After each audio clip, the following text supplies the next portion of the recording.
Lab 4 RC Circuits by Anna Catherine Brewer. Introduction.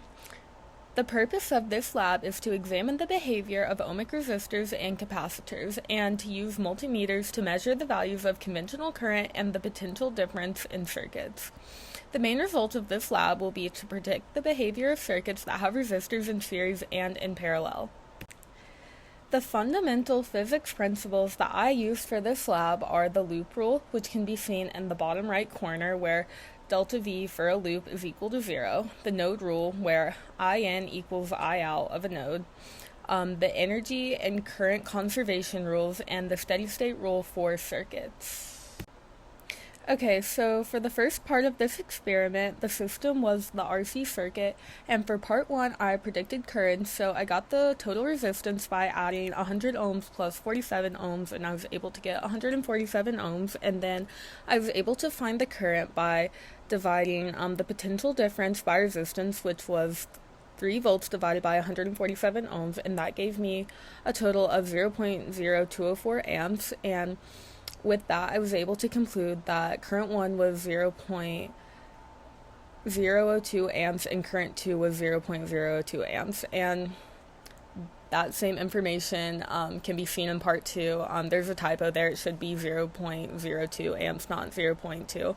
And then for part 3 of this experiment, when I reversed the current in one of the ammeters, the absolute value of the current still remained at 0.02 amps.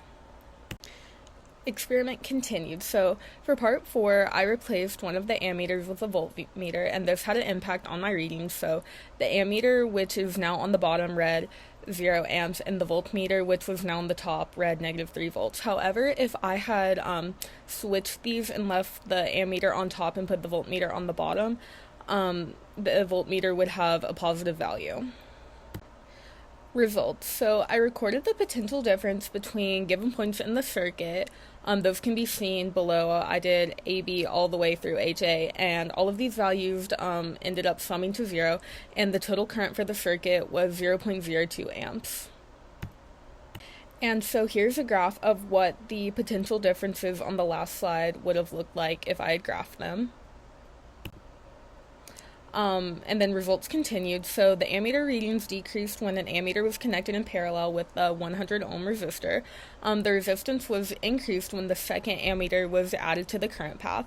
And for resistance calculations, the 47 ohm resistor resulted in 47.95 ohms. The 100 ohm resistor resulted in 102.5 ohms.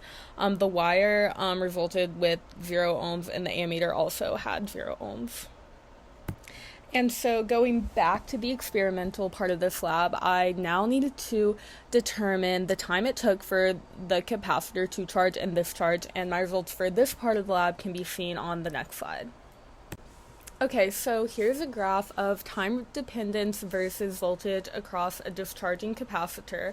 All my values can be seen tabulated on the right hand side of the screen, and on the left hand side of the screen is the graph, and you can see the steadily decreasing trend as time continues. Conclusion. So what if I was doing this lab in real life and used an actual ammeter instead of an ideal simulated ammeter? What's different about a real ammeter, and how would it have affected the circuits that I hooked it up to?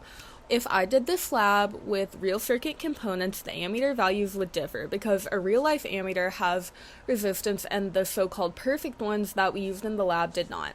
This would cause a potential difference between the two ends of the ammeter, which would cause my results to be slightly different. And what if I was doing this lab in real life and used a real battery to charge the capacitor with no resistor in the circuit? How quickly would our ideal model predict the capacitor to reach full charge? Would this prediction happen in real life? Explain.